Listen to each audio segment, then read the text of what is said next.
बिस्मिल्लाहिर्रहमानिर्रहीम। अस्सलाम वालेकुम नाज़रीन, मैं हूँ आसमा शिराजी। प्रोग्राम है फ़ैसला आपका। नाज़रीन, पिछले कुछ महीनों से बल्कि तकरीबन एक महीने से पहले गिलगित बल्तिस्तान, फिर खैबर पख्तूनख्वा और अब पंजाब के अंदर जो है वो सैलाबी रेले हैं, सैलाब है और बारिशें हैं।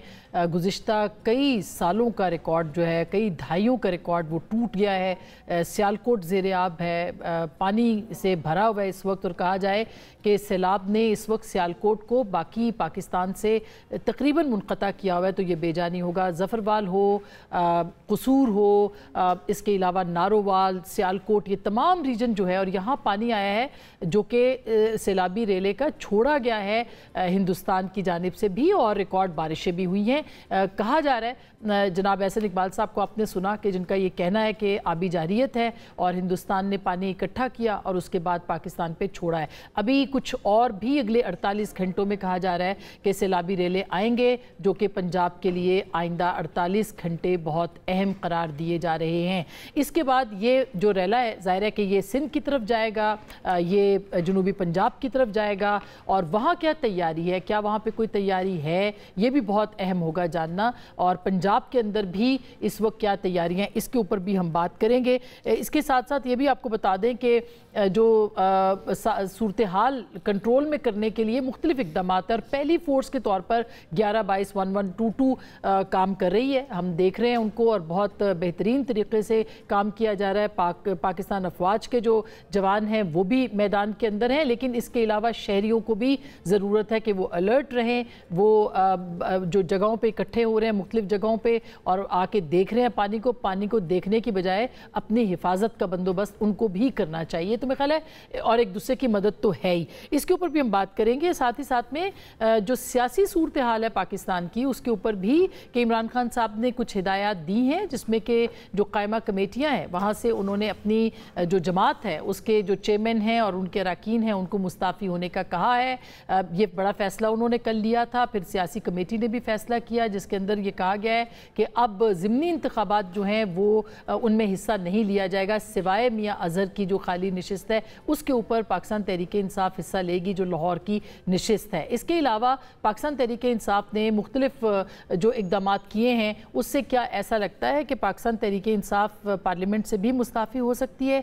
क्या ये फैसले दुरुस्त हैं, जो कि एक सवाल उठाया जा रहा है। क्या पाकिस्तान तहरीक इंसाफ जो एक इंतखाबी सियासत है उससे बाहर होने की कोशिश कर रही है, ये इसको क्या फ़ायदा देगा? इसके ऊपर भी हम आज के इस प्रोग्राम में बात करेंगे। कुछ NFC अवार्ड के हवाले से भी तफसीलात आपके साथ शेयर करेंगे। मेरे साथ बहुत भारी भरकम पैनल है। आप नदीम अफजल चंद साहब हैं, सेक्रेटरी इत्तलात पाकिस्तान पीपल्स पार्टी, बहुत शुक्रिया आपकी तशरीफ़ आवरी का। हमारे साथ मौजूद है जनाब मुस्तफ़ा नवाज़ खोखर साहब, सीनियर सियासतदान हैं और किसी तारुफ के मोहताज नहीं, पाकिस्तान आईन तहरीक तहफ़्फ़ुज़ आइन के सेक्रेटरी जनरल भी हैं, वाइस चेयरमैन। बहुत शुक्रिया आपकी तशरीफ़ आवरी का। जनाब बैरिस्टर ज़फ़रुल्लाह खान साहब भी हमारे साथ हैं, जो कि साबिक़ वज़ीर क़ानून भी रहे हैं, पाकिस्तान मुस्लिम लीग नवाज़ से ताल्लुक़ है, और इसके साथ साथ सेंटर अली ज़फ़र साहब भी हमें ज्वाइन कर रहे हैं, जो कि पाकिस्तान तहरीक इंसाफ के सीनियर रहनुमा है। कल इमरान खान साहब से उन्होंने मुलाकात भी की थी, और सुनवाई है कि जुडिशल काउंसिल से भी मुस्ताफ़ी हो सकती है पाकिस्तान तहरीक इंसाफ। हमें इन सब से गुफ्तगू करने से पहले रमेश सिंह अरोड़ा साहब हमारे साथ मौजूद होंगे, और बल्कि वो चूँकि करतारपुर साहब जो है वो भी पानी में डूबा हुआ है इस वक्त, वहाँ पे वो रेस्क्यू का काम भी हो रहा है, वो वहाँ पे मौजूद है। हम चाह रहे हैं कि उनके साथ कनेक्ट करें। इस वक्त वो हमारे साथ नहीं, लेकिन थोड़ी देर में वो हमें ज़रूर ज्वाइन करेंगे वहाँ से कि सूरत हाल क्या है।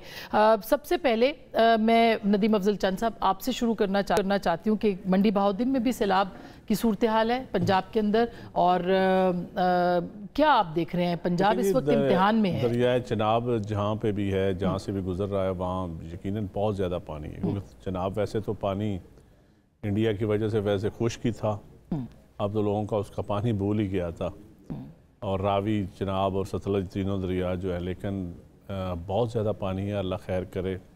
अभी वो कादराबाद हमारा बराज है मंडी बहाउद्दीन में, वहाँ ब्लास्ट किया उसको थोड़ा, ताकि कादराबाद बराज को बचाया जा सके, और उसके नीचे फिर बहुत ज़्यादा फ़िश फार्मिंग होती है वहाँ पे, लाखों एकड़ हैं वहाँ पे, दरिया की बेल्ट के साथ साथ सरगोदा तक आते हैं, और फ़िश फार्मिंग या फ़िश फार्मिंग से ऊपर पोल्ट्री फार्मिंग है वहाँ पे। तो वो तकरीबन आलमोस्ट लोगों के वो ख़त्म ही होते जा रहे हैं, पिछा भी मुझे बहुत नुकसान, बहुत ज़्यादा नुकसान। تو اللہ خیر کرے جی. بہت زیادہ موسمیاتی تبدیلی ہو یا بھارتی جارحیت ہو یا جو بھی اس کو آپ وقت کے ساتھ ساتھ ثابت ہوگا, کیونکہ ابھی تو میرے خیال میں پاکستان کو چاہیے کہ وہ اس کا اپنی کسی عالمی عدالت میں یا کسی واٹر کا جو سارا, کیونکہ یہ بہت بڑا اگر انہوں نے کیا ہے تو میں سمجھتا ہوں یہ انسانیت کے خلاف ایک سازش ہے. یہ کسی صرف ملک کے نہیں, یہ تو بیچارے لوگ چھوٹے چھوٹے ذمہ دار ہیں, دریاؤں کے ساتھ بیٹھے ہوتے ہیں. اور میرے خیال میں اس کے علاوہ لوگوں کا ویسے مال مویشی کا فصلوں کا تو آپ سیالکوٹ گوئرہ والا ڈویژن آلموسٹ جی وہ چاول کی فصل ہے وہاں پہ, گوئرہ والا ڈویژن تقریباً 80% آپ سمجھیں کہ وہ جو زرعی علاقہ ہے وہ بہ گیا. چاول کی فصل ہے, اس کے بعد گنے کی فصل ہے, مکی کی فصل تیار تھی, مکی کی فصل دریا کے بیلا میں بہت زیادہ تھی, وہ تباہ ہو گئی بالکل. تو یہ ہے, لیکن ریسکیو کی ٹیمیں تو کر رہی ہیں کام, لیکن بہت ساری میں سمجھتا ہوں کہ ہمارا اپنا بھی نیشنل ڈیزاسٹر مینجمنٹ کی جس طرح ہونی چاہیے تیاری ہماری وہ پراپر نہیں ہے. اچھا.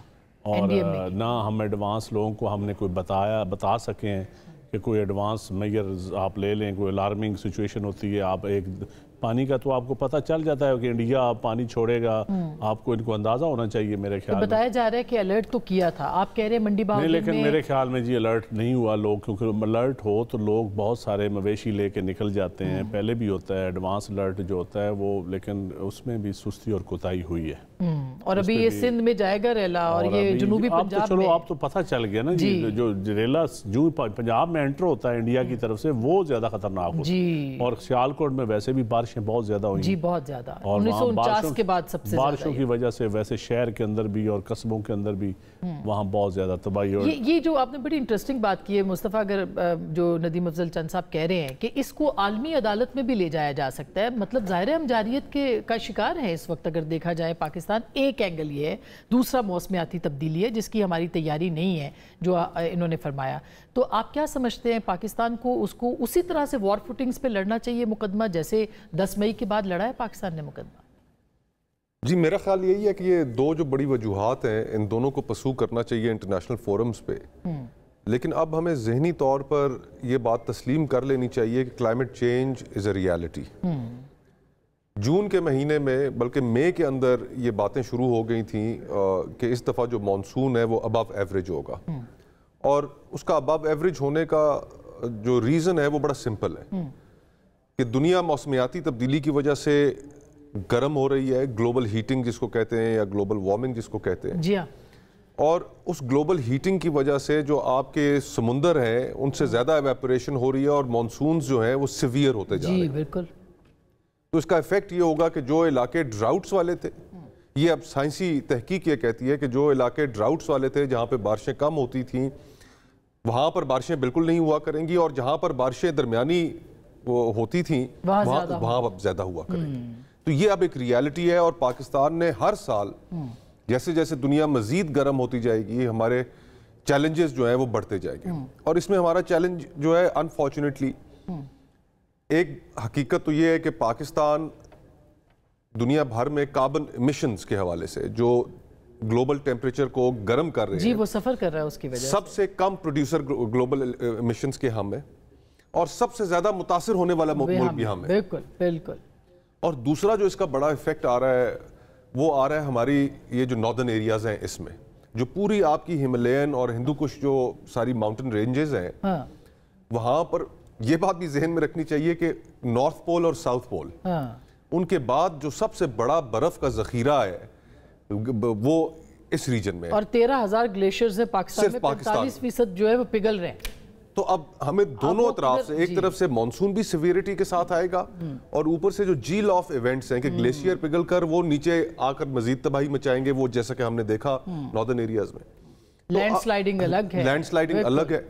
تو اس میں اب دو چیزیں ہیں جس کو حکومت پرسو کر سکتی ہے. پہلا یہ کہ I think it was COP29 جس کے اندر جو کلائمیٹ کانفرنس ہوتی ہے, کلائمیٹ فنڈ بنایا گیا تھا. ٹھیک بات ہے. وہ کلائمیٹ فنڈ بنایا ہی اس لیے گیا تھا کہ وہ ممالک دنیا کے جو متاثر ہو رہے ہیں ان کی مدد کی جا سکے اس سے, کیونکہ سب سے بڑے پولوٹرز دنیا میں امریکہ اور ویسٹ, جی ہاں, یہ سب سے بڑے پولوٹرز میں شامل ہیں. ٹھیک. تو اب اس کلائمیٹ ڈیزاسٹر فنڈ کو اب پتہ نہیں اس کے اندر رقم ہے نہیں ہے, لی گئی نہیں لی گئی, لیکن پاکستان کا جو مقدمہ ہے وہ انٹرنیشنل فورمز پہ یہی ہونا چاہیے کہ جناب یہ مغربی دنیا جی ہاں اس کی جو آلودگی ہے اس کی وجہ سے دنیا کا اس کی ہم سزا اور حال ہی بھگت میں رہے یو این نے اس کے حوالے سے کافی انٹرنیشنل کورٹ آف جسٹس نے ویسے صاحب آپ کو معلوم ہوگا کہ ہاں ہمارے دوست وہ ہیں ہی ہیں لیکن میرے خیال سے یہاں پر تعریف بنتی ہے مصدق ملک صاحب کی. بالکل میں اس پہ بات کرتی ہوں. رمیش سنگھ اروڑا صاحب نے کرتارپور سے ہمیں جوائن کیا. السلام علیکم رمیش. السلام علیکم رمیش سنگھ صاحب, یہ بتائیے اب کرتارپور کی اس وقت کیا صورتحال ہے, نارووال کی کیا صورتحال ہے, اور جو گرد و نواح کے علاقے ہیں وہاں پہ ہو کیا رہا ہے اس وقت, کیا مدد ہو رہی ہے لوگوں کی یا نہیں؟ آپ کو تو پتا ہے پہلے دن پروگرام جس دن کرتارپور سب کھلا تھا, پہلا پروگرام آپ نے اسی طرح لائیو لیا تھا, اور پیچھے روشنیاں تھی اور پیچھے ہنسی مسکراہٹ تھی, لوگوں کے خوشیوں کے جو چہرے تھے خوشیوں کے شادمانی کے ساتھ وہ دمک رہے تھے, چمک رہے تھے. آج اسی کرتارپور صاحب میں ابھی میں آپ سے پروگرام کرنے سے 2 منٹ پہلے واپس آیا ہوں, اور آج اس کرتارپور کی عمارت کے اندر 8 فٹ پانی ہے. اور جب سے کرتارپور صاحب کھلا 99 سے دیکھیے آج پہلا دن ہے کہ آج اس گردوارہ صاحب کے اندر تاریکی ہے. آج اس گردوارہ صاحب میں شام کی عبادت, صبح کی عبادت نہیں ہوئی. اور اب جب شام کو ہم اس گردوارہ صاحب کے دروازے تو خیر پہلے ہی بند ہے, جب ہم گردوارہ صاحب کی بلڈنگ سے نکل رہے تھے تو لٹرلی بہن آپ یقین کریں کہ آنکھوں میں آنسو تھے. دل نہیں کر رہا تھا کہ اس کرتارپور صاحب کی عمارت سے باہر نکلے. اور آج اس عمارت کے اندر 8 فٹ پانی ہے, اور 80 کے قریب ہمارے یاتری اور ہمارے جو گرنتھی صاحبان ہیں, جو سیوادار ہیں, جو لانگری ہیں, جس میں ہر مذہب کے لوگ تھے, ہندو بھی تھے, سکھ بھی ہیں, مسیحی بھی ہیں, مسلم بھی ہیں. آج ان 80 سے 100 لوگوں کو ہم نے وہاں سے ریسکیو کیے تھے. اچھا, یہ بالکل یہ تو ہم دیکھ رہے ہیں مناظر, اور بڑے ظاہر ہے کہ سب ہمدردیاں ہیں, سب پوری دنیا سے جو سکھ ہمارے بھائی ہیں وہ اس وقت دیکھ رہے ہیں کہ کرتارپور کی کیا صورتحال ہے. لیکن یہ بتائیے کہ احسن اقبال صاحب کہہ رہے ہیں کہ بھارت نے پانی جمع کیا اور اس کو پھر چھوڑا ہے توی کے اندر, تو کیا یہ بات درست ہے جو کہ ڈیک میں اور ایک میں پانی آیا ہے یہ وہاں سے آیا اور اچانک چھوڑا ہے؟ میں اور احسن صاحب اکٹھے میں اور احسن صاحب اکٹھے تھے. میں احسن صاحب کا بھی شکریہ ادا کرتا ہوں. آج جب ریسکیو آپریشن شروع ہوا تو احسن صاحب بھی وہاں پہ تشریف لائے. احسن صاحب کا بھی شکریہ. میں اپنی وزیر اعلیٰ پنجاب مریم نواز شریف صاحبہ کا شکریہ ادا کرتا ہوں جنہوں نے فوری اس پہ حکم صادر فرمایا کہ فوراً ایک ٹیم بھیجی, اور میں بھی اسی وقت پہنچا کرتارپور صاحب. وزیر اعظم صاحب نے بھی اس پہ فوری ایکشن لیا, اور سب سے بڑھ کے ہمارے آرمی چیف کی طرف سے بھی فیلڈ مارشل آصم منیر صاحب نے بھی اپنے جو میجر صاحب تھے ان کو پوری ڈپلائمنٹ بھیجی کہ ہم ہیلی کاپٹر بھجواتے ہیں کہ وہاں پہ جو ہمارے یاتری پھنسے ہوئے ہیں ان کو فوراً وہاں سے ریسکیو بھی کیا جائے, اور اگر گرو گرنتھ صاحب کو وہاں سے کسی اور محفوظ مقام پہ لے کے جانا ہے تو اس کو ہیلی کاپٹر کی مدد سے کیا جائے. تو یہ تو ہو گیا پاکستانی ورژن. اب آتے ہیں بھارت کی طرف. آپ یہ دیکھیے کہ یہ جب کرتارپور صاحب بن رہا تھا تو اس وقت ہم نے پورا جو پریویس 3 سے 4 بڑے سیلاب اس علاقے کے اندر آئے ہیں, ہم نے سب کا جائزہ لیا کہ کس طریقے سے بند بنایا جائے, اس کو محفوظ کیا جائے, اور یہاں تک کہ ہم نے نالا بئی کا بھی راستہ ڈائیورٹ کیا, دریا کو بھی ایک طرف ایک نہر بنا کے دریا کو بھی ایک سائڈ پہ کیا تاکہ کرتارپور صاحب کو سیکیور کیا جا سکے. لیکن جو احسن اقبال صاحب بات کر اس بات میں وزن اس لیے بھی ہے کہ یہ تاریخ کا بدترین سیلاب ہے, اور جو ڈپلومیٹس نوم ہیں ان سب کی دھجیاں اڑا دی ہیں بھارت نے. اگر یہ کچھ دن پہلے باقاعدہ طور پہ تھرو ڈپلومیٹک پروسیس ہمیں بتاتے ہیں کہ ہمارے پاس پانی جمع ہے اور ہم پانی کو ریلیز کریں گے تو ہم بھی اس کے مطابق اپنی کو حکمت عملی بناتے ہیں. لیکن بھارت نے وہ جو 6 مئی 7 مئی والا واقعہ ہے جس پہ انہوں نے پہلے پاکستان پہ اٹیک کیا, اور پھر جب پاکستان نے جوابی کارروائی دی, اور سب سے بڑھ کے جو ہمارا دنیا بھر کا سکھ اور بھارتی پنجاب کے اندر بسنے والا سکھ جو ہے وہ پاکستان کو اس موقف کے ساتھ جو امن کا پیغام دیتا ہے, جو محبت کا پیغام دیتا ہے, اور یہ مودی سرکار نے جس طریقے سے پاکستان پہ آبی جاریت کی ہے, جس طریقے سے پانی چھوڑا ہے, آپ یہ دیکھیں اس وقت 3 دریا اس وقت اوور فلو ہوئے پڑے ہیں.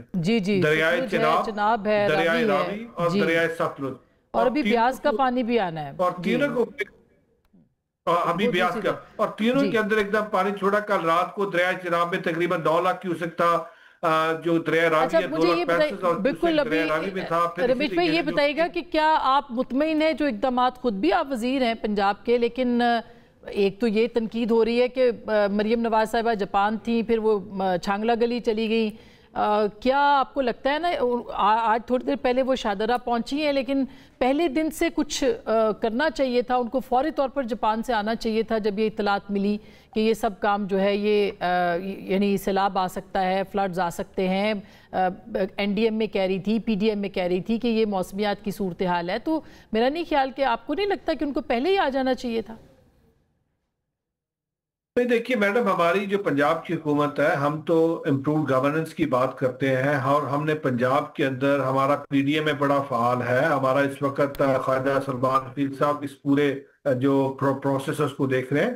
ہمارے ڈپٹی کمشنر صاحبان، آج صبح جب یہ کرتارپور صاحب کا 9:15 بجے مجھے فون آیا، رات آپ یقین کریے 2:30 بجے میری گیانی جی سے بات ہوئی ہے. انہوں نے کہا پانی ہلکا ہلکا آ رہا بٹ ہم اپنے آپ کو محفوظ سمجھتے ہیں، اتنا پانی نہیں آئے گا. تو آپ دیکھیے جب اتنا بڑا آپ کا دشمن اس طریقے سے کرے کہ اس نے ٹارگٹ کرنا ہو کرتارپور صاحب کو اور ہماری شہری آبادیوں کو، ہماری دیہاتی آبادیوں کو اور نقصان پہنچانا ہو، تو اس وقت اتنی بڑی آفت کو آپ جتنے بھی حکمت عملی ترتیب دے دیں، کیا آپ کے پاس ہمارے پاس ایسی حکمت عملی ہے کہ ایک دم 11 لاکھ 11.5 لاکھ کیوسک کا جو ریلا ہے وہ پاکستان کے اندر انٹر ہو؟ تو آپ جو مرضی آپ حکمت عملی کر لیں، بڑی سے بڑی ڈیولپ نیشن بھی کر سکتی ہے. لیکن وزیر اعلیٰ پنجاب نے آلریڈی پہلے ہم نے اس پہ حکمت عملی بنائی تھی. آپ یہ دیکھیں ہماری حکمت عملی کہ پنجاب کے اندر اتنا بڑا سیلاب آیا، تاریخ کا بدترین سیلاب ہے، اور یہ ہم سمجھتے کہ ہماری حکمت عملی ہے کہ پنجاب کے اندر کوئی بھی جانی نقصان نہیں ہوا. جہاں جہاں پہ ہمارے لوگ پھنسے تھے فوراً ہماری ٹیمیں، ریسکیو ٹیمیں پہنچی ہیں. آج میں بھی کرتارپور صاحب سے 80 لوگوں کو ریسکیو کر کے لایا ہوں. اسی طریقے سے احسن اقبال صاحب بھی اپنے حلقے کے اندر موجود ہے، جہاں جہاں پہ ہمارے لوگ پھنسے ان کو نکال رہے ہیں. اللہ کرے کہ یہ آفت سے پاکستان نمٹ لے، پنجاب نمٹ لے، سندھ نمٹ لے، سب نمٹ لیں. اللہ کرے کہ سب خیر رہے. بہت شکریہ، آپ نے بہت مصروفیت میں سے وقت نکالا ہے. ہمارے شکریہ. علی ظفر صاحب، میں آپ کی طرف آؤں گی، پھر میں بیرسر صاحب آپ کی طرف آتی ہوں. یہ بتائیے گا کہ اب پولیٹیکل سچویشن بھی ہے، یہ جو سیاسی سیلاب ہے اس کے اندر پاکستان تحریک انصاف جو ہے اس کا اب نئے فیصلے بھی آ رہے ہیں. تو کیا آپ کو لگتا ہے کہ یہ جو سیلاب ہے، جو عدم استحکام کا، سیاسی عدم استحکام کا سیلاب ہے، اس کو تھمنا نہیں چاہیے جو اس وقت پاکستان کی صورتحال ہے اس میں؟ دیکھیں، پہلے تو میں کہوں گا کہ یہ جو سیلاب ہے پورے پاکستان میں آیا ہوا، یہ ایک قومی بحران ہے اور اس سے ہمیں نبٹنا ہے. بلیم گیم، کس نے کیا کیا، کس کی غلطی ہے، ریسکیو ورک ٹھیک ہے نہیں ہے، وہ بات کی بات ہے. لیکن جس طرح کھوکھر صاحب نے کہا کہ یہ اس طرح کی آفت جو ہے وہ ہمارے اوپر اب آتی رہے گی کلائمیٹ چینج کی وجہ سے، اور ہمیں ایک پلان بنانا ہے، مثبت پلان بنانا ہے تاکہ آگے آ کے لوگوں کو مصیبتیں نہ ہوں. تو سب سے پہلے تو میں دعا گو ہوں جو اس مصیبت سے گزر رہے ہیں ان کے لیے، اور میں اپیل کروں گا سب کو کہ جتنا بھی ہیلپ کر سکیں، جتنی بھی مدد کر سکیں مختلف اداروں کے ذریعے پلیز کریں، کیونکہ یہ اس وقت ہمارا قومی فرض ہے. جہاں تک تعلق ہے سیاست کا، دیکھیں اب سیاست کا تو پوزیشن بڑی واضح تھی. میں نے آپ کے پروگرام پہ اور پہلے بھی بتایا تھا کہ مجھے نہیں نظر آتا کہ کسی قسم کا اس وقت کوئی ڈائلاگ، کوئی دروازہ کھلے گا گفتگو کا، کسی قسم کا سمجھوتا ہوگا، کوئی بات چیت ہوگی، مجھے نہیں نظر آتا فی الحال. اور یہ سارا جو پاسبلٹی ہے کہ مستقبل میں کچھ ہو جائے، یہ حکومت کے اوپر ہے. حکومت اگر آج اناؤنس کرتی ہے مثلا کہ ہم اپنے سیاسی قیدی جو ہیں سارے ہم ان کو رہا کرتے ہیں، ہم اب سیاسی ماحول کو کھلا چھوڑیں گے، کریں آ کے سیاست اور بات چیت کریں، تو یہ پھر ہم سوچ سکتے ہیں کہ شاید مستقبل میں یہ دروازے کھلیں اور کوئی ڈائلاگ ہو. لیکن فی الحال تو بڑا واضح ہے. میری کل ملاقات ہوئی تھی بانی چیئرمین سے، جو ساری چیزیں آپ کے سامنے آ گئی ہیں.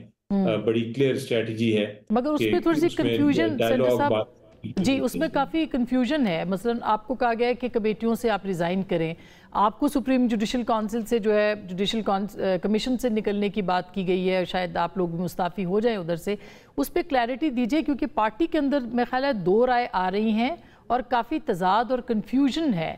تو کلیئرٹی کیا ہے سیاسی کمیٹی کی اور عمران خان صاحب کی ہدایات کو دیکھتے ہوئے؟ کیا آپ لوگ مستعفی ہو جائیں گے؟ دیکھیں، سب سے پہلے تو میں تھوڑی کلیریفیکیشن کر دوں کہ ایک نیوز چینل نے شاید بات چلائی تھی کہ ہم کمیشن سے، جوڈیشل کمیشن سے ریزگنیشن کی بات ہوئی ہے یا اس ہم کرنے جا رہے ہیں वहाँ से इस्तीफ़ा देने जा रहे हैं, वैसी कोई बात नहीं। मैंने उस न्यूज़ रिपोर्ट की तरदीद भी कर दी थी, वो फेक न्यूज़ है। अच्छा। तो अगर ये कोई तासुर है कि इसकी तो बात भी नहीं हुई, ना 4 घंटे की हमारी गुफ्तगू हुई थी खान साहब से, कोई इस पे बात नहीं हुई। अब दूसरी जो बात है, जहाँ तक ताल्लुक है नेशनल असेंबली की कमेटी से इस्तीफ़ा देने की, वो बहुत वाज़ेह इंस्ट्रक्शन है और उस पर अमल दरामद पूरी तरह होगा। वो पॉलिसी हो गई है पार्टी की और उस पर शुरू भी हो गया है काम। कोई भी ऐसी कमेटी नहीं है जिसमें हमारे मेंबर्स बैठेंगे, कोई भी ऐसी कमेटी नहीं है जिसके हमारे मेंबर्स चेयर करेंगे।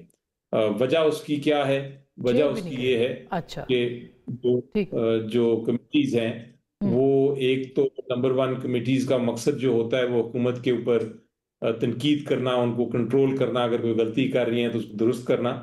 लेकिन नेशनल असेंबली में हमने ये देखा कि कमेटीज अगर कोई फैसला भी करती हैं तो उस पर अमल दरामद नहीं होता। तो इन प्रोटेस्ट हमने फैसला किया कि रिजाइन करेंगे और उसके साथ प्रोटेस्ट एक दूसरी शामिल भी हो गई और वो ये कि हमारे जो लीडर्स थे, हमारे जो MNAs थे, हमारे नेशनल असेंबली के leader of the opposition, parliamentary leader, दूसरे MNAs, उनको सजाएं भी हो गई, उनको नाअहल भी करार दे दिया गया, उनको हटा भी दिया गया। तो ये भी एक प्रोटेस्ट का है इसकी तरीका वजह है। से।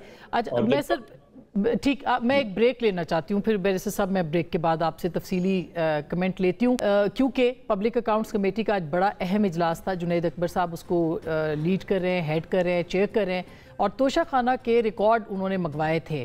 तो नुकसान ये हुआ कि अब ज़ाहिर है उसके ऊपर जो डिटेल्स तफसीलात थी हैं, जो अकाउंटेबिलिटीज़ गवर्नमेंट की होनी थी, वो नहीं हो सकी। तो इसके ऊपर भी बात करेंगे और इसका फ़ायदा पाकिस्तान तहरीक इंसाफ को क्या होगा, इस पर भी ब्रेक के बाद।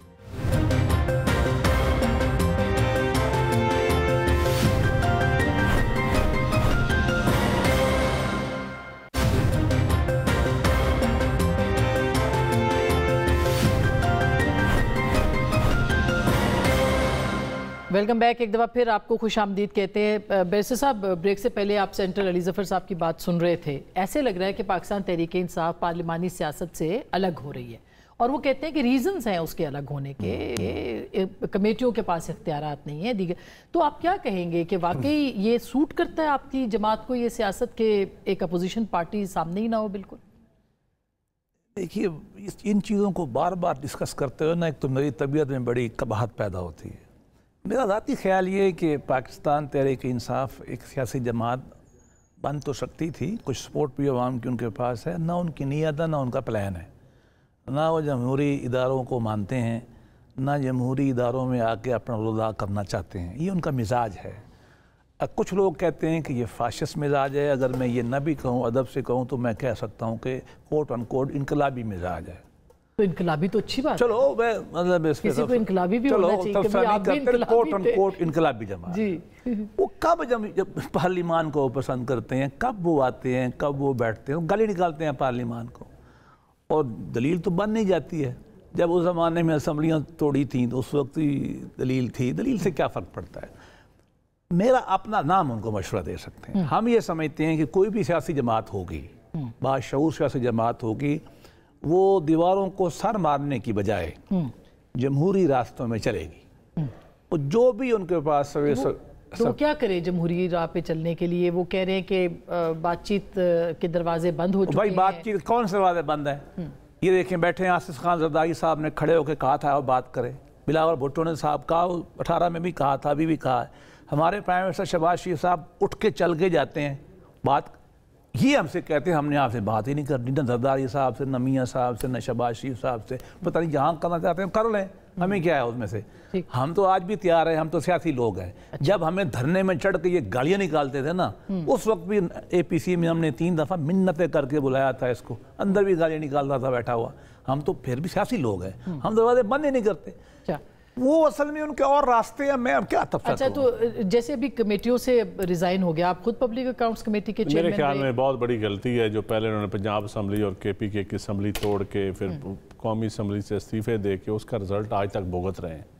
और अभी भी ये इस निज़ाम देखें, वो समझते हैं कि ये निज़ाम ठीक नहीं है। तो आप इस जमहूरियत के लिए लड़ाई लड़ें, जमहूरी अंदाज़ अपनाएं, जमहूरी रास्ता अपनाएं, और मेरे ख्याल अली ज़फ़र साहब जैसे मंजे हुए बंदे और भी बहुत सारे हैं ऐसे जो उनको अच्छा मशवरा दे सकते हैं, और उनको कभी भी ऐसा वो 1985 वाला जो पार्टी से गलती हुई थी फिर हमने भुगता उसको कितनी देर, तो आज भी मैं समझता हूँ कभी भी बाइकाट या इन चीज़ों पर नहीं करना चाहिए। और ठीक है, हालात हुकूमत को भी बेहतर करने चाहिए। मैं समझता हूँ कि अब आवाम की और डिमांड है, मुल्क की और ज़रूरत है। आप भी तो हुकूमत है। नहीं, हम तो हुकूमत खैर नहीं है, हम तो वाइस चेयरमैन है, नायब नाज़िम है। नहीं, हम हुकूमत नहीं, हम एग्जेक्टिव का हिस्सा नहीं है। और लेकिन मेरे ख्याल में जो भी मुख्तलिफ, दूसरा एक तोशा खाने के हवाले से आपने अभी बात की कि बड़ा अहम था, तो बेस्ट मौका है इस वक्त मैं समझता हूँ ब्यूरोक्रेसी के पास भी और हमारे अरबाब इख्तियार के पास के ब्यूरोक्रेसी को भी तोशा खाना का हिस्सा बनना चाहिए। ये नहीं कि तोशा खाना सिर्फ सियासतदानों के लिए हो। और मैं समझता हूँ कि मुल्क के लिए आवाम को ये चीजें पसंद आएंगी, है वो भी सामने आए। और ये जुनैद अकबर और ये साहब कर रहे थे, ब्यूरोक्रेसी और बड़ा आपने successfully कर ताइफ जमा करा दे तो ये फ्लड में एक आधे जिले की मदद हो सकती है। वैसे ही तोशा खाना के तोहफों से ही मदद नहीं हो तो सकती है। जुनैद अकबर साहब बड़ा अच्छा काम कर रहे थे। अगर कमेटियों से निकल जाएंगे, मैं समझता हूँ नहीं, बिल्कुल ये पीटीआई ने गलत फैसला होगा उसका, कभी भी सियासी फैसला ये नहीं होगा। तो उनको क्या फैसला करना चाहिए था अगर ये ना हो? डायलॉग पॉलिटिकल फोर्सेस से डायलॉग करने चाहिए। वो कहते हैं नहीं करते हैं, वो कहते हैं इख्तियार नहीं है। अगर हुकूमत बदनीति दिखाएगी तो अवाम की नज़र में हुकूमत एक्सपोज होगी। वो कोशिश करें, बार बार कोशिश करें अपना एजेंडा TUR, अब ये मुस्तफ़ा साहब, चकज़ई साहब, ये सारे लोग बैठे हैं, इन सारे लोगों तहफ़्फ़ुज़ आइन वालों को इस्तेमाल करें। मुस्तफा ये तो बातचीत कर सकते हैं सारी पार्टियों नहीं से। अभी तो महमूद खान चकज़ई साहब को कायदे इस इख्तिलाफ और राजा नासिर साहब को भी बनाया, तो मैं मगर बनाया नहीं है अभी। उन्होंने कहा है कि अगर ये जब नाहल सब हो जाएंगे, प्रोसेस कंप्लीट होगा, फिर उनको बनाया जाएगा। स्टैंड बाय अप्रोच है ये। तो आप क्या कहेंगे, सही बात है जमहूरी तौर पे करनी चाहिए जद्दोजहद कि नहीं? वो ठीक कह रहे हैं अली ज़फ़र साहब के, क्या फ़ायदा? देखिए, मैं खुद ज़ाती तौर पर इस चीज़ का हामी नहीं हूँ कि असम्बलियों से इस्तीफ़े दिए जाएँ या जो ज़िमनी इलेक्शंस हैं उनमें हिस्सा ना लिया जाए। और उसका एक काउंटर आर्गूमेंट है, और वो काउंटर आर्गूमेंट ये है कि जी हुकूमत को इस प्रोसेस में हिस्सा लेकर हम एक लेजिटिमेसी प्रोवाइड कर रहे हैं। तो मेरी गुजारिश ये है कि हम एक ऐसी हुकूमत से इखलाकी और मॉरल हाई ग्राउंड और या जिसको कोई इखलाकियात मुतासर करती हों वो तवक्को कर रहे हैं कि जिन्होंने इलेक्शन 8 फरवरी का वो जिस तरीके से डिस्प्यूटेड इलेक्शन हुआ, हमारी तारीख के one of the most disputed elections में शामिल है, उसके बावजूद बैठे। फिर उसके बाद उन्होंने वो कानून जो ट्रिब्यूनल्स का कानून था, उसी असेंबली ने इलेक्ट होकर फॉर्म 47 पे बैठ के वो कानून ही बदल दिया ट्रिब्यूनल्स वाला। हम उनसे तवक्को कर रहे हैं कि ये इखलाकी हैसियत का मुजाहरा करेंगे। फिर 26वीं आईनी तरमीम, उससे अदलिया की आज़ादी तो सल्ब की ही की, जिस तरीके से वो प्रोसेस सारा हुआ कि आपने मेंबरान को अगवा करके 26वीं आईनी तरमीम कराई। अख्तर मेंगल साहब ऑन रिकॉर्ड हैं कि उनके 2 मेंबरान को उठा लिया गया। फिर उसके बाद जो मखसूस नशिस्तें थी जो कि सारी दुनिया जानती है कि वो तहरीक इंसाफ का हक था, वो माले गनीमत समझ के सब जमातें झपट पड़ी। और तकाजा ये है कि जनाब जमहूरी रास्ता अपनाया जाए। तो जमहूरी रास्ता तो किबला थोड़ा सा अपने जरा अमाल पे भी गौर कीजिए कि क्या आपने वो रास्ता चलने के काबिल भी छोड़ा है। तो हम लेकिन उसके साथ साथ क्या आप समझते हैं कि तहरीके इंसाफ भी जमहूरी रवैया इख्तियार नहीं करती जब वो कहती है हमने सिर्फ मुक्तदरा से बात करनी है, एस्टैब्लिशमेंट से बात करनी है? देखिए ना, इन बाकी सारी चीजें जो मैंने आपको गिनवाई हैं, ये बाकी जो सारी चीजें आपको गिनवाई हैं, इसका तो मुक्तदरा से कोई ताल्लुक नहीं था ना, इसका ताल्लुक तो सियासत के साथ था। क्या मखसूस नशिस्तें इन्हें इस तरीके से माले गनीमत की तरह खा जानी चाहिए थी? ये कह देते कि जनाब नहीं, ये एक जमात पब्लिक ने उनको मैंडेट दिया है, उनके 92 मेंबरान है कौमी असेंबली में, उनका हक है। 26वीं आईनी तरमीम, अब देखें ना, बहुत सी ऐसी चीजें हैं कि जिन चीजों पे हुकूमत को जो ऑपोजिशन के साथ एक एनेबलिंग एनवायरनमेंट क्रिएट करनी पड़ती है। सिर्फ आखिरी नुकता कि वो एनेबलिंग एनवायरनमेंट अब किस तरह हो। अब परसों स्पीकर नेशनल असेंबली है साहब का, असद कैसर साहब, उनके घर पर छापा मार दिया। इस्लामाबाद बार के सदर रहे न्याजुल्लाह न्याजी साहब तहरीके इंसाफ में, उनके घर पर धावा बोल दिया।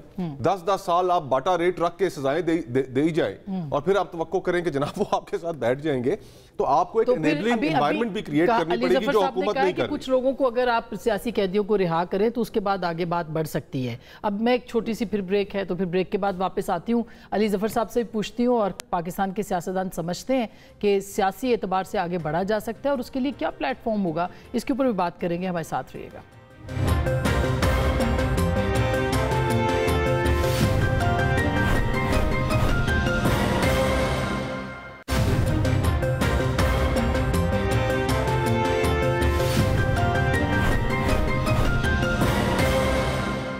Welcome back. एक दफ़ा फिर आपको खुश आमदीद कहते हैं। ब्रेक से पहले हम बात कर रहे थे कि तहरीक इंसाफ की सियासत फ़ायदा देगी या नुकसान। बैरिस्टर साहब आपके पास आती हूँ। अली ज़फ़र साहब, क्या आपको लगता है कि इससे आपको फ़ायदा मिलेगा?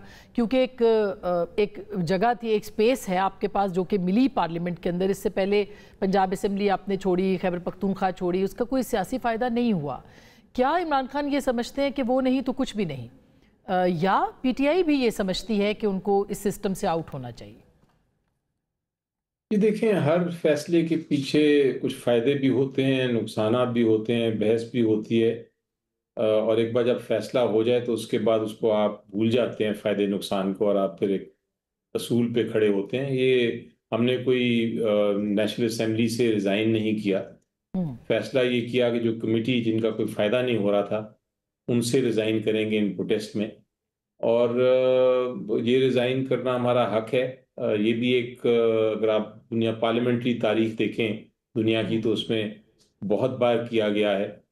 और मेरा ख्याल है कि चूंकि ये फैसला कर लिया है, ये असूल पे फैसला किया है, एक प्रिंसिपल के तौर पे फैसला किया है, तो अब फ़ायदा हो या नुकसान हो हमें फ़र्क नहीं पड़ता। हम समझते हैं कि हुकूमत खुश होगी, यकीनी तौर पे खुश होगी, क्योंकि कुछ लोग निकलेंगे, ऑपोजिशन निकलेगी, तो उनको एक ओपन फील्ड मिलेगी। लेकिन उन पे मैं समझता हूं कि इवेंचुअली उनको फ़ायदा इसका नहीं होना, क्योंकि पार्लियामेंट को चलाने के लिए आपको अपोजिशन की तनकीद की उतनी ही ज़रूरत है जितनी कि हुकूमत की कारकर्दगी की। और जो लबो लहजा बैरिस्टर साहब, जो लबो लहजा इमरान खान साहब इख्तियार कर रहे हैं, आप देखें उनके जो एक्स पे पैगामात आ रहे हैं, वो सिंगल आउट कर रहे हैं फ़ौज की क़यादत को, तो क्या आपको लगता है कि ये रवैया जो है, ये रविश, ये इसी तरह से जारी रहेगी और कोई मुफाहमत का इम्कान नहीं है या माफ़ी का कोई इम्कान नहीं?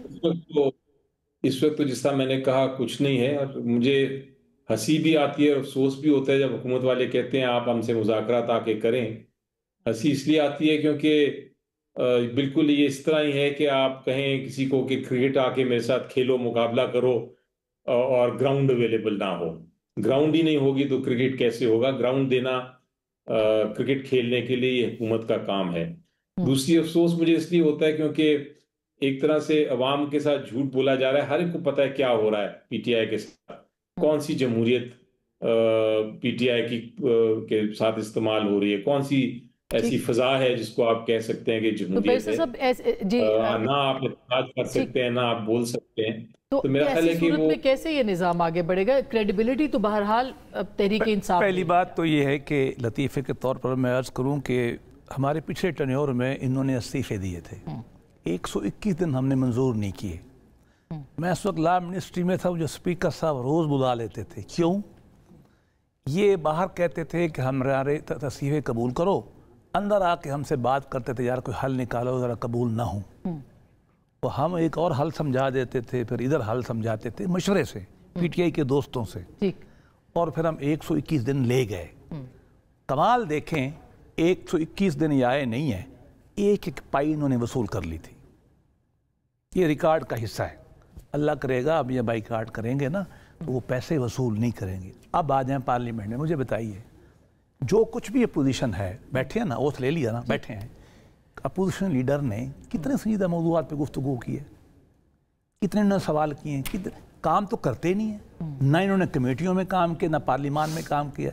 एक दो अच्छे MNA पोजीशन में हो जाए ना, वो गवर्नमेंट का नत बंद कर देते हैं। अच्छा, अब ये आज ये कि बहाने बहुत हैं, मिजाज गैर जमहूरी है। क्या ऐसी बात है, मिजाज गैर जमहूरी है। तो एक फिक्रा और, जो आपने कहा ना, निकाल लें गालियां आर्मी चीफ को, कितनी निकालेंगे? हमसे वैसे बात नहीं करनी क्योंकि हम कुछ है नहीं, और उनसे निकालनी है गालियां। मुझे बताओ, गालियों से बात होती है?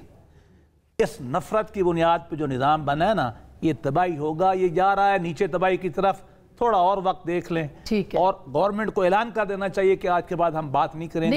ये मिन्नतें करेंगे हमसे बात करने की, करेंगे मिन्नतें। कुछ सेकंड्स रह गए। NFC के ऊपर आपको लगता है पीपल्स पार्टी की दूरियां होंगी PMLN से, और PTI के लिए स्पेस निकल सकती है वहां पे? लेकिन जी मेरे ख्याल में तो स्पेस पॉलिटिकल पार्टीज़ के लिए ज़रूर निकलनी चाहिए और पॉलिटिकल डायलॉग बिल्कुल बंद नहीं होने चाहिए। और एनएफसी के ऊपर अभी देखते हैं क्या गवर्नमेंट गोल खिलाती है, उसके बाद ही कोई बातचीत होगी। अभी हमारी पार्टी में डिस्कशन नहीं हुई, सीएम साहब ब्रीफिंग करेंगे तो फिर, और वो पहली मीटिंग के बाद करेंगे। हाँ वो करेंगे। तो क्या दूरियां खत्म हो सकती हैं? नहीं, दूरियां देखें, कुछ इश्यूज हैं जिसके ऊपर बड़ा वाज़ह स्टांस है पार्टी का, और मेरे ख्याल में सूबों का उम्मीद है ये हक नहीं खाएंगे। मुस्तफ़ा, क्विकली वाइंड अप करना चाह रही हूँ, क्या होगा अब आइंदा चंद हफ्तों के अंदर? तहरीके तहफ़्फ़ुज़ आइन क्या करेगी? आइन कहाँ जाएगा? देखिए, मैं वो सिर्फ क्विकली कमेंट कर दूं। बैरिस्टर साहब कह रहे थे कि 1-2 MNA कौमी असम्बली के लिए काफ़ी हैं और अपोजिशन काम नहीं करती और खड़े हों वहाँ पे ये करें। मियाँ नवाज शरीफ साहब को तो पहले इस असम्बली में ले आए, उनसे तो इस असम्बली की लेजिटिमेसी मनवा लें, तो फिर लेक्चर दे दीजिएगा। जहाँ तक ताल्लुक है कि क्या होगा आने वाले दिनों में, 27वीं आईनी तरमीम अगर आती है और जो उसके खदोखाल हम सुन रहे हैं इस्लामाबाद में, नए सूबों की अगर गुफ्तगू शुरू की जाती है, जो कि कर दी गई है कुछ वज़रा की जानिब से, तो ये आग से खेलने के मुतरादिफ होगा। पाकिस्तान की खुदा ना करे पाकिस्तान की इससे बुनियादें हिलेंगी। इस तरह की बहसों से आप दूर रहें, और अगर ये काम करने के लिए आगे बढ़ते हैं फिर भी ये हमारे साथ ऑपोजिशन में होंगे। अच्छा, ये पक्की बात। जी हाँ, तो दोनों एक दफा फिर इस सेम पेज पे, एक दफा फिर मुस्तफा और हम इकट्ठे होंगे। ये सूबों नए सूबों की हिमायत तो करके दिखाएं। हम मुस्तफा को वेलकम। ये तो बड़ा नहरों पर नहीं कर सके तो सूबों के ऊपर हिमायत तो करके दिखाएं। तो इसका मतलब है कि पीटीआई और पीएमएलएन के भी सेम पेज पे आने के दिन आ रहे हैं। वो तो देखे ना, जिस दिन इनको रात को ड्राफ्ट मिल जाएगा ये आकर कहेंगे कि हमें तो अभी मिला, हमें तो पता ही नहीं था। बात हो जाएगी। बहुत बहुत शुक्रिया। आने वाले दिनों में क्या होना है ये बहुत दिलचस्प है, लेकिन इस वक्त पाकिस्तान को यकजा होने की ज़रूरत है, एक साथ होने की ज़रूरत है, ताकि इस मौसमियाती आफत से निपटा जा सके। गुफ्तगू आपने सुनी, फैसला आपका।